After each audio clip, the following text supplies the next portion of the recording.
Je vais vous parler dans cette vidéo de la culture du surménage. Et pour illustrer, je vais prendre le cas d'une de mes employées de l'époque qui était hyper performante. C'est-à-dire qu'elle était du genre à faire, aller au-delà de ce que l'on attendait d'elle. Elle était du genre à faire bien plus que ce qu'on demandait ou ce qu'on attendait. Sauf que elle s'exposait au risque de la frustration totale en entreprise parce que les entreprises généralement sont très ingrates. Vous connaissez peut-être cette histoire ou alors vous allez vous reconnaître dans cette situation, dans cette histoire. Peut-être que vous connaissez des cas semblables, des cas similaires. J'espère de toutes les façons que vous n'êtes pas dans cette situation et que vous n'allez pas vivre cette situation en entreprise parce que, comme je le dis, les entreprises savent très bien être ingrates. Cet employé, comme je l'ai dit, était du genre à faire les choses au-delà des attentes. Elle était du genre proactive, elle était du genre à faire des heures supplémentaires. Elle était du genre à vraiment aller le mile extra. Sauf que lorsqu'elle demandait quelque chose en retour, l'entreprise ne reconnaissait plus ces choses extra qu'elle faisait. Et c'était au point où, une fois, elle s'est exprimée par rapport, elle exprimait sa frustration. Elle était à la recherche d'une promotion en fait. Elle avait besoin d'une promotion parce que selon elle, elle était suffisamment engagée ou alors assez engagée et méritait des promotions. Et l'entreprise lui a dit, écoute, nous ne pouvons pas t'accorder cette promotion. Voilà. Elle s'est dit, il fallait qu'elle fasse peut-être plus pour obtenir la promotion. On lui a certes donné une légère augmentation de salaire, histoire de la calmer, de calmer un peu ses esprits, de la garder au chaud, mais on ne lui a pas accordé la promotion qui était son centre d'intérêt. On lui a fait comprendre, non, on ne peut pas t'accorder la promotion. Et comme je dis, elle s'est dit, il fallait qu'elle fasse plus. Elle a fait encore plus. Elle était surmenée au point où burn-out, c'est-à-dire qu'elle flirtait avec le burn-out. Et après avoir demandé à nouveau la promotion, on lui a fait comprendre, parce que l'argument qu'elle amenait, c'était « je suis engagé ». Je suis performante, je suis engagé. Tenez-vous tranquille, l'entreprise lui a dit « nous n'attendons pas de toi que tu fasses plus que ce que tu es supposé faire ». Oh. Les amis, peut-être que vous connaissez cette situation. J'ai eu une situation semblable où à l'époque, j'étais tout le temps en train de partir, tout le temps en train de voyager en 2 avions dans les hôtels, tout le temps. C'est-à-dire que dans la même semaine, je pouvais me retrouver sur 3 continents différents. J'étais tout le temps parti. La dernière fois, quand je comptais, j'étais dans pratiquement 82 pays différents. J'étais tout le temps parti en voyage. Et ça, c'est les histoires de 2016. 2016, quand je demande à mon manager à l'époque, écoute, ça fait déjà un peu trop. Je suis tout le temps parti, j'ai pas le temps pour ma famille, je suis fatigué des voyages, je suis surmené, etc. Est-ce qu'on pourrait considérer de me donner, j'aimerais avoir un jour off. À cette époque, on ne parlait même pas de home office. J'aimerais avoir quand même un jour home office où je travaille de la maison et où je peux passer le temps avec ma petite fille, avec mon épouse et tout, qu'ils aient au moins le temps de me voir. Est-ce que vous savez ce qu'il m'a dit? Il m'a dit non, on ne peut pas te l'accorder. Lorsque tu n'es pas en voyage, tu dois être dans le bureau. Mais ça encore, ça allait.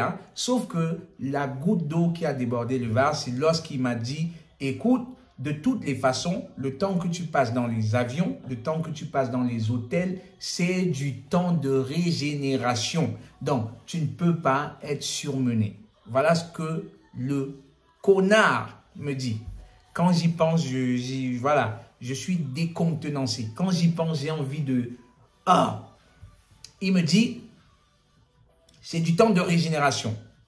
À moi de lui demander, écoute, tu penses que ça me fait énormément plaisir de passer mon temps dans les avions où j'avais dépassé l'étape où ça me faisait plaisir de voyager. C'est-à-dire qu'au début, c'était super intéressant. J'étais content de partir, content de voir nouvelles villes, nouveaux endroits, nouvelles personnes. Ça, c'était super intéressant. Mais sauf que je j'arrivais un peu à mes limites, hein, où je n'avais plus forcément besoin de ça, si vous voulez. C'était plus un facteur de motivation. Et là, le monsieur me dit, c'est du temps de régénération.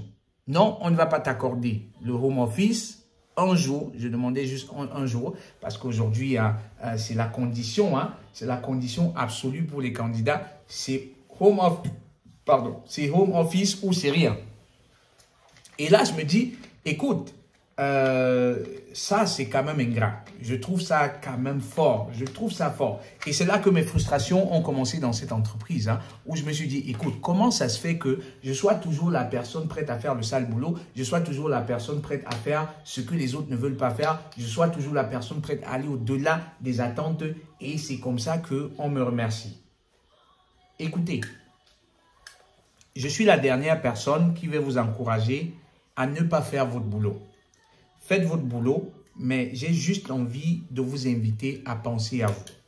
Parce qu'à cette époque, j'étais du genre, on pouvait me sortir de mes congés pour me faire quelque chose au boulot. J'étais du genre, je peux être en vacances au Cameroun, au Cap-Vert et tout, et l'entreprise m'appelle et j'estime que c'est urgent et je peux arrêter mes vacances pour vaquer aux activités de l'entreprise. Avant, c'était ça. Et je sais que parmi vous, il y a bon nombre qui sont capables de le faire ou qui le font encore. C'est-à-dire que pendant vos congés, vous essayez d'être disponible. Il n'y a pas longtemps, j'ai un de mes amis qui a eu un accident qui a failli être fatal pour lui. Hein.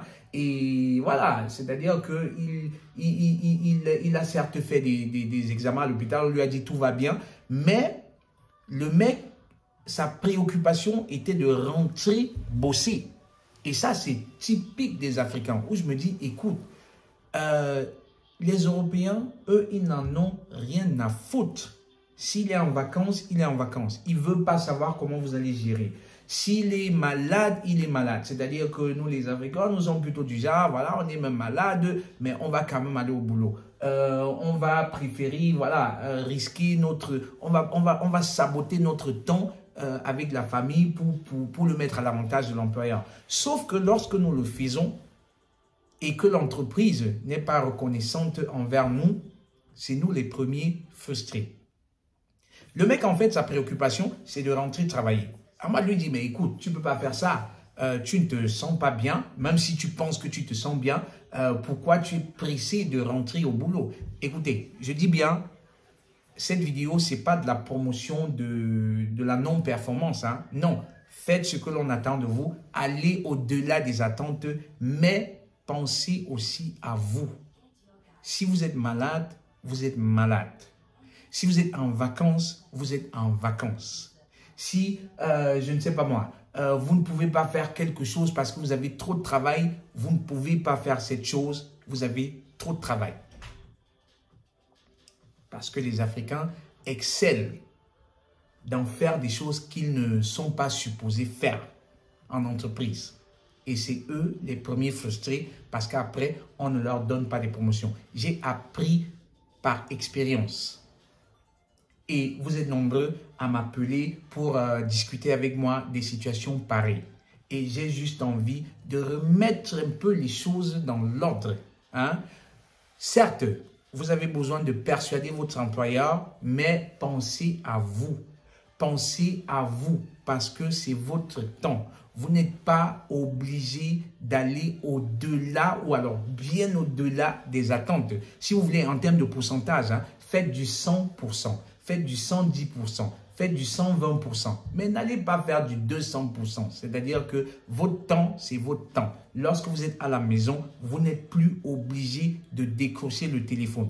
J'ai eu des situations plusieurs fois où à 18 h, voilà, ma manager m'écrit, écoute, j'ai besoin qu'on se connecte là pour un meeting. Non, si j'ai affaire et que j'estime que c'est... Non, je ne suis pas disponible. On peut le faire demain.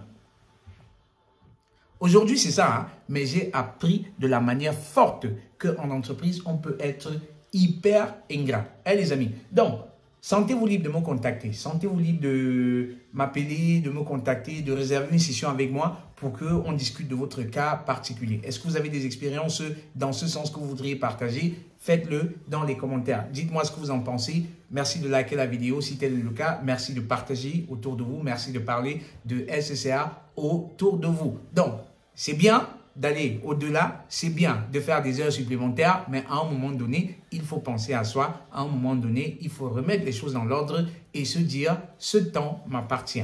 J'ai un contrat qui me demande de travailler 8 heures. Je peux aller sur 10 heures, mais au-delà de 10 heures, il faudrait qu'on revoie les choses, qu'on redéfinisse le contexte et que ce soit à mon avantage. Sinon, je ne le fais pas. Et les amis, portez-vous bien, c'était Constantin pour vous hisser au sommet de votre carrière professionnelle. Ciao!